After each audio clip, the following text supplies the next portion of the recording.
They laughed at the old woman in the worn-out coat. They mocked her. They called security to throw her out of the bank. But when the manager finally checked her account balance, his face went white. $21 million. The room fell silent. But that's not even the most shocking part of the story.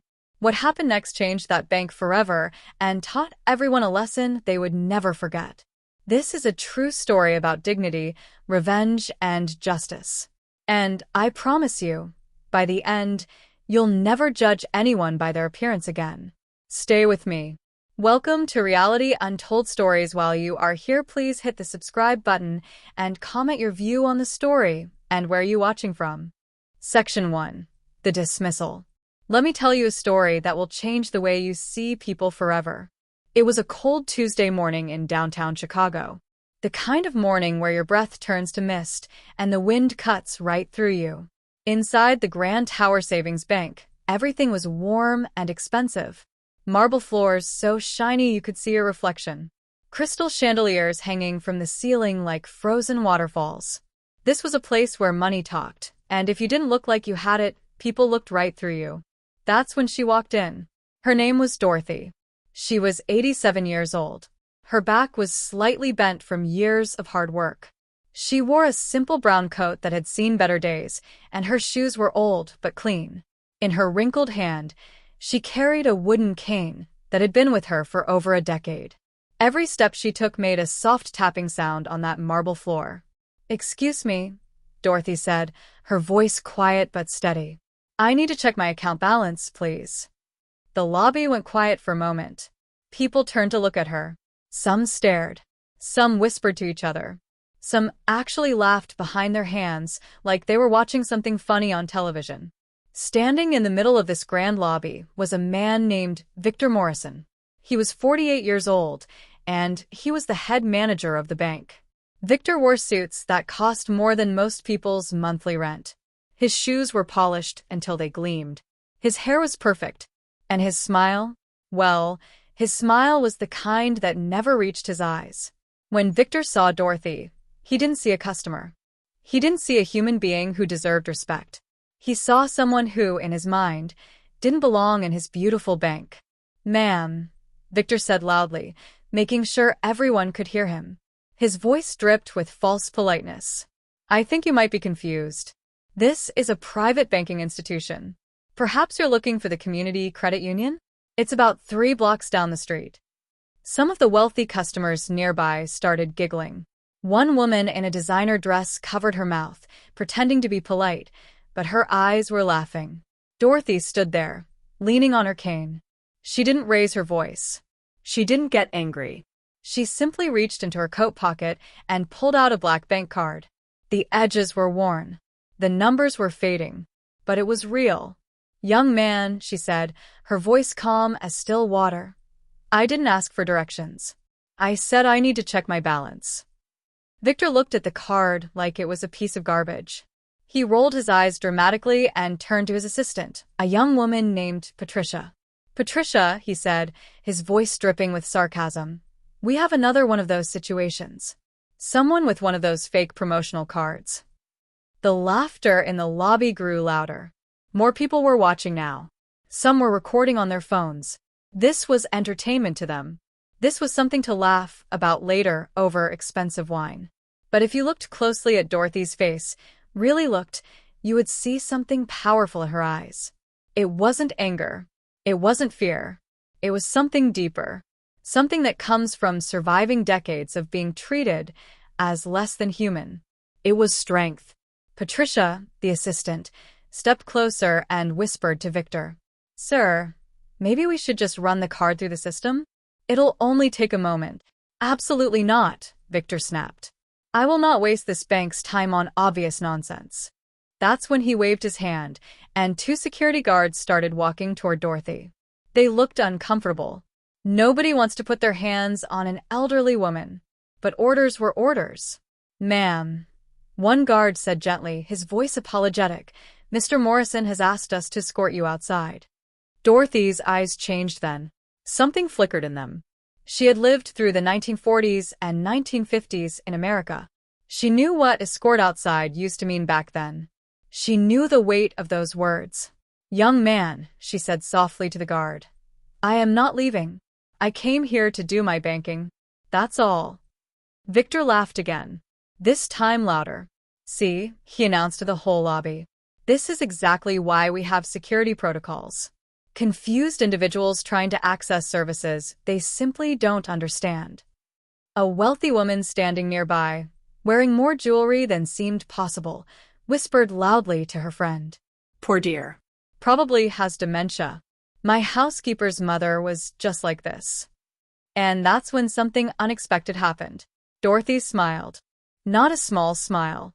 Not a nervous smile. A deep, knowing smile. The kind of smile that holds 50 years of secrets. The kind of smile that should have been a warning. Victor Morrison didn't understand that smile. How could he? He had never known what it meant to be invisible. He had never understood what it felt like to be judged before you even opened your mouth. But Dorothy had learned something powerful over her 87 years. She had learned that patience wasn't weakness. Patience was strategy. "Dementia," Dorothy said out loud, her voice suddenly stronger. "That's interesting. Because I remember perfectly well the day I scrubbed floors in your father's office building back in 1958. The lobby went dead silent. Victor froze. His smile disappeared like water in the desert sun. Dorothy continued, her voice steady as a drumbeat. "I was 19 years old. I worked the night shift cleaning offices, so I could pay for my education during the day. Your father owned 3 buildings downtown. I cleaned all of them."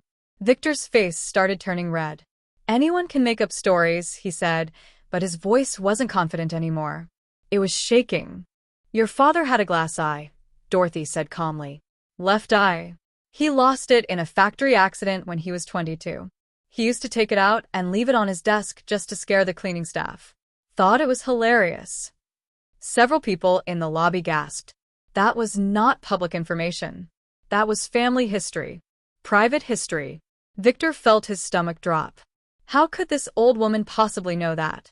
Dorothy wasn't finished. "I remember one night, your father caught me reading a book during my break. It was a mathematics textbook. He laughed at me.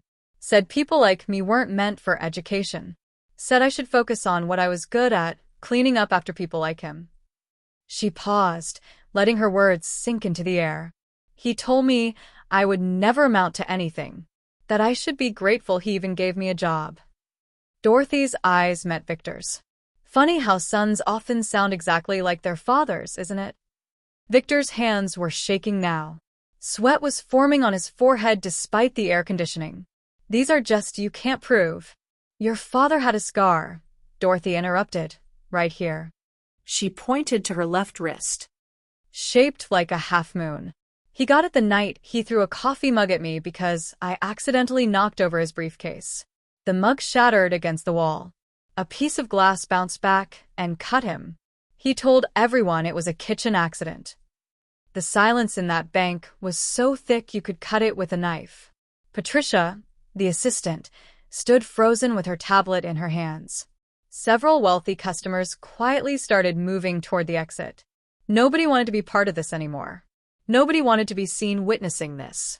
And then Dorothy said something that made the whole room feel heavier, darker, sadder.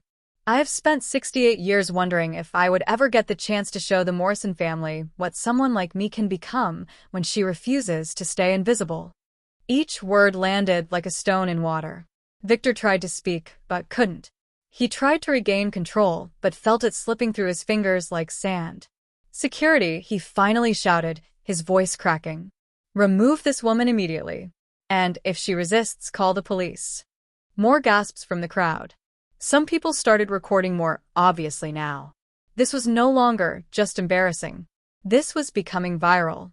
But Dorothy didn't move. She stood straighter, taller.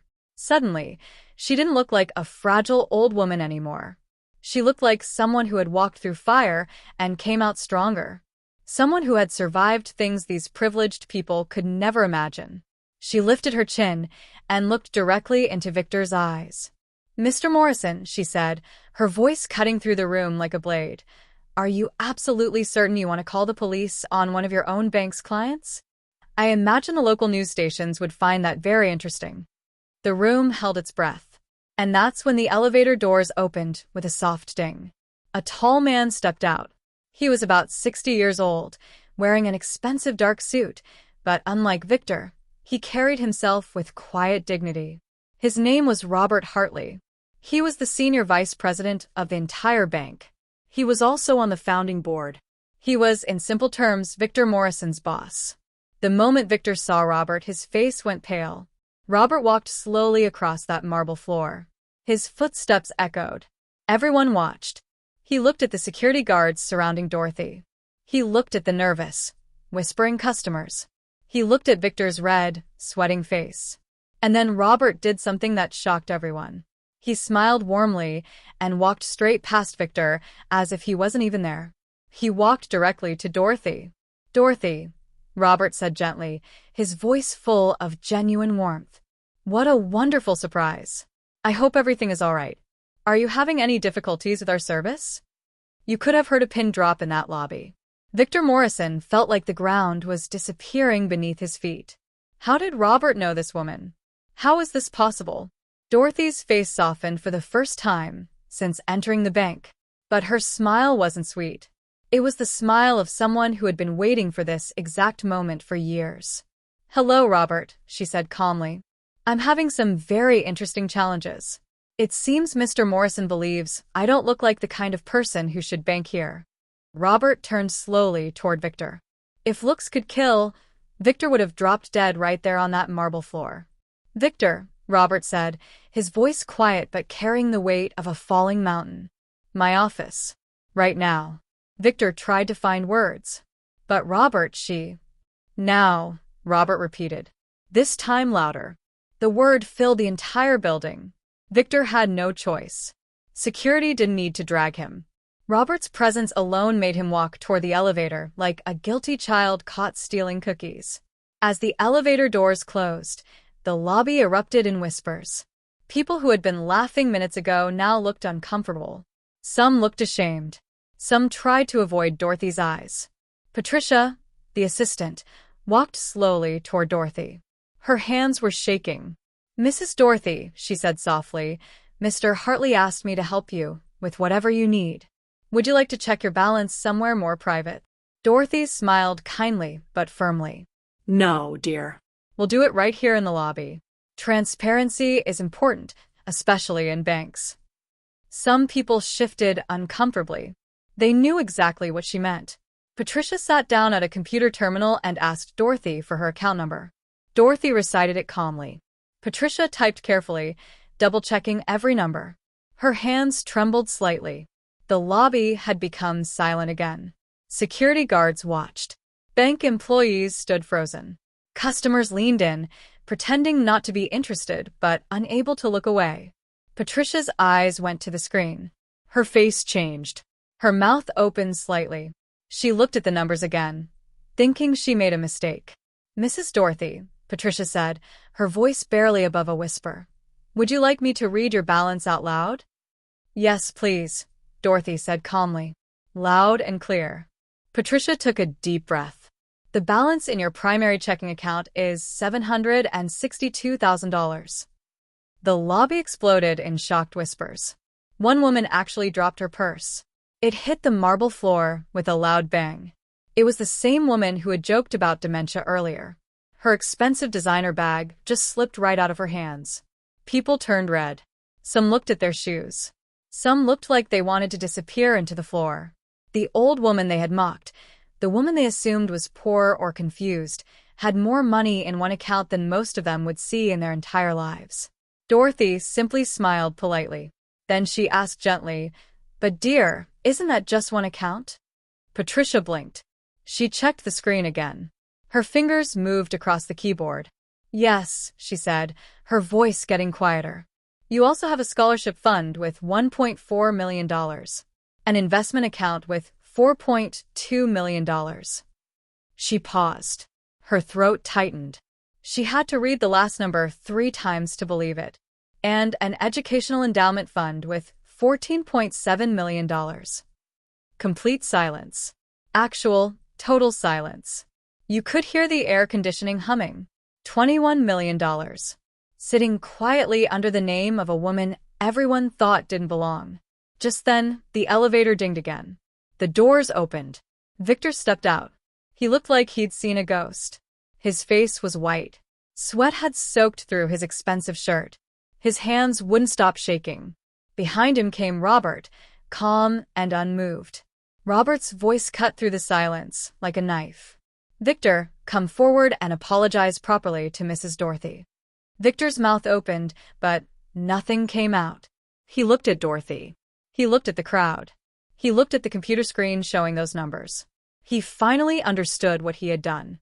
Dorothy slowly stood up, her back straight, her head high. Didn't know what? She asked softly.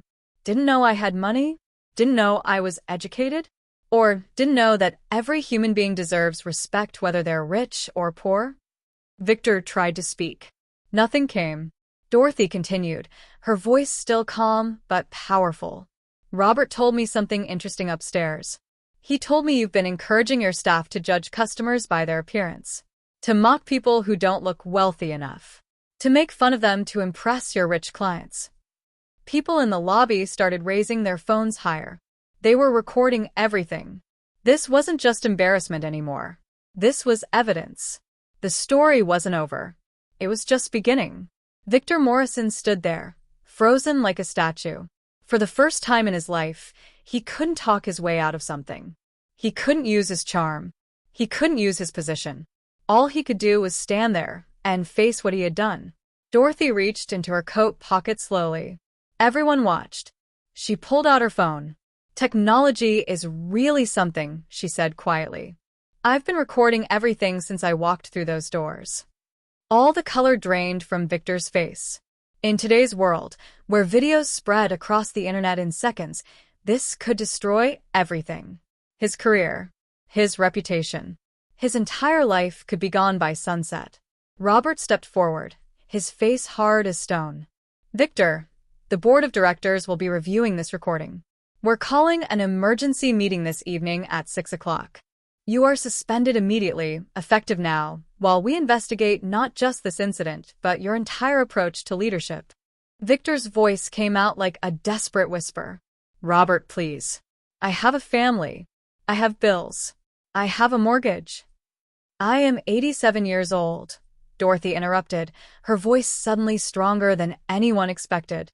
And I have spent my entire life proving that human dignity is not for sale. She took a step closer. Victor actually stepped backward. Every investment I made, Dorothy continued, every student I helped educate, every dollar I earned and saved, all of it came because I refused to let people like you decide my worth. The weight of her words pressed down on everyone in that room. The difference between us is simple, Dorothy said, looking Victor straight in the eyes. You use power to make people feel small. I use power to lift people up. You use it to control. I use it to create opportunity. Someone in the crowd whispered, Amen. Then something surprising happened. The wealthy woman who had dropped her purse, the one who had made the dementia joke, stepped forward. Her voice was shaking.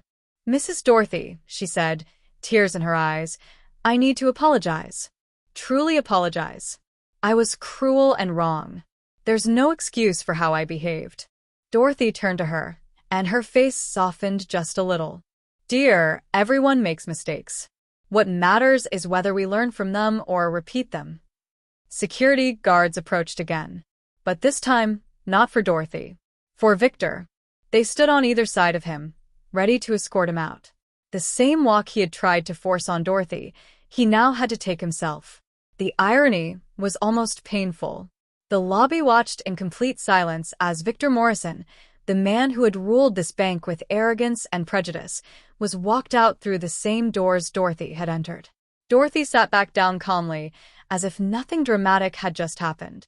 She turned to Patricia with a gentle smile. Now then, she said, I'd like to make some transfers. I have new students who need scholarship money. And right there, everyone understood something profound. Her real wealth wasn't the $21 million. Her real wealth was what she chose to do with it. She had turned injustice into education. She had transformed humiliation into opportunity. She had taken prejudice and used it to build bridges for others. Robert stayed in the lobby for a moment, watching Dorothy work with Patricia on the transfers. Then he addressed the entire room. "Let this be a lesson to everyone here," he said, his voice clear and strong. "This bank was built on trust, respect, and service. Those aren't just words we put in advertisements. They're principles. And anyone, employee or customer, who forgets that will not be welcome here." Several people nodded. Some wiped tears from their eyes. Some looked ashamed. But everyone listened. Over the next few hours, word spread fast. By evening, the video was online. By midnight, it had 3 million views. By morning, it was on national news. The story became a lesson taught in business schools, diversity training sessions, and ethics classes. Victor Morrison's name became a warning about what happens when power is abused. But Dorothy became something else entirely. She became a symbol that dignity cannot be bought or stolen, a symbol that true worth isn't measured in what we wear or how we look, a symbol that patience and preparation are more powerful than pride and prejudice. 6 months later, things had changed completely. The bank had new policies, new training programs, new leadership values. Every employee learned to treat every person with equal respect, no matter what they looked like or how they dressed. And Dorothy? Dorothy was invited to join the board of directors. She became the first elderly Black woman to hold that position in the bank's 112-year history. When she walked through those lobby doors now, everyone stood up. Not out of fear, out of respect. Let me tell you what happened to the people in this story, because endings matter. Victor Morrison never worked in banking again. He applied to 17 different financial institutions across 3 states. Every single door closed in his face. The financial world is smaller than people think. Word travels fast. His name carried a warning now. Nobody wanted to hire the man from that video. He ended up working at a retail store, stocking shelves for minimum wage. No corner office. No expensive suits. No authority. And for the first time in his entire life, Victor learned what it felt like to be overlooked, to be invisible, To be judged. to be ignored. And it hurt. It hurt deeply. Meanwhile, Dorothy used her new position on the board to transform everything. The scholarship program exploded in size. What started with a few students each year grew to hundreds. Young people from poor neighborhoods, from broken homes, from places where hope was scarce. They now had chances they never dreamed possible. Robert Hartley, who became the new CEO after the previous one retired, often said in interviews, "Dorothy taught us something we had forgotten. Leadership isn't about control. Leadership is about lifting others." The bank's customer base grew by 357% in just 1 year. Profits reached record highs. Turns out, when you treat people with dignity, business thrives. Respect grows everything. Discrimination kills everything. That Christmas, Dorothy was sitting in her new office on the 15th floor when Patricia walked in. Patricia had been promoted to Director of Community Relations. She carried a letter in her hands. "Mrs. Dorothy," Patricia said softly, "I wanted you to read this yourself." Dorothy opened the envelope carefully. Inside was a handwritten letter from a young woman named Lakeisha, one of her scholarship students. It read, "Dear Mrs. Dorothy, today I graduated from medical school at the top of my class. I am going to be a doctor." Me. A girl from the South Side who couldn't afford lunch most days. "None of this would have happened without you believing in me. Thank you for seeing me when the world looked past me." Tears filled Dorothy's eyes. She placed the letter in a drawer. That drawer held 914 other letters just like it. Each one a life changed. Each one a dream made real. Each one proof that investing in people always gives the greatest return. The wealthy woman who had apologized, her name was Beverly, became one of the biggest donors to the scholarship fund. At a charity event, she stood up and said, "I used to think dignity belonged only to people born with money. Now I know dignity belongs to people who give respect to others." The city honored Dorothy with a special ceremony. They gave her a key to the city and declared a day in her name. At the ceremony, Dorothy stood at the microphone, looked out at thousands of faces, and said something simple but powerful. True wealth is not what we collect in our bank accounts. True wealth is what we plant in other people's lives. The crowd stood and applauded for 5 full minutes. Even at 88 years old now, Dorothy still came to the bank every week. Not to check her balance, but to interview new scholarship applicants. Every young face reminded her why her battle had mattered, why standing up that day had been worth it.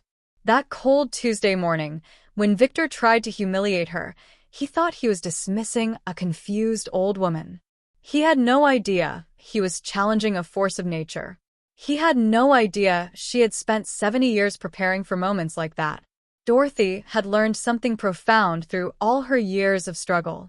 When we face injustice with dignity, when we meet humiliation with determination, we don't just win for ourselves. We transform the world for everyone who comes after us. Victor tried to destroy Dorothy, but he only destroyed himself. Dorothy discovered that real victory isn't revenge. Real victory is becoming so successful that your success protects others from being hurt the same way. Today, there's a plaque at the entrance of Grand Tower Savings Bank.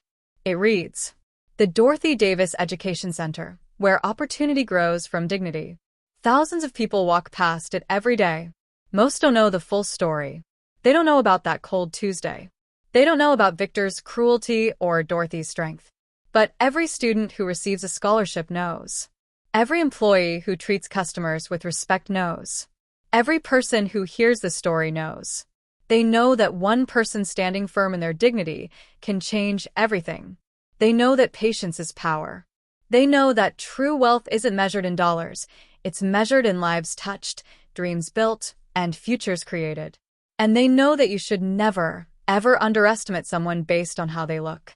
Because you never know who you're really talking to. You never know what battles they've survived. And you never know what power they carry inside them. Dorothy taught us all that lesson. And the world is better for it.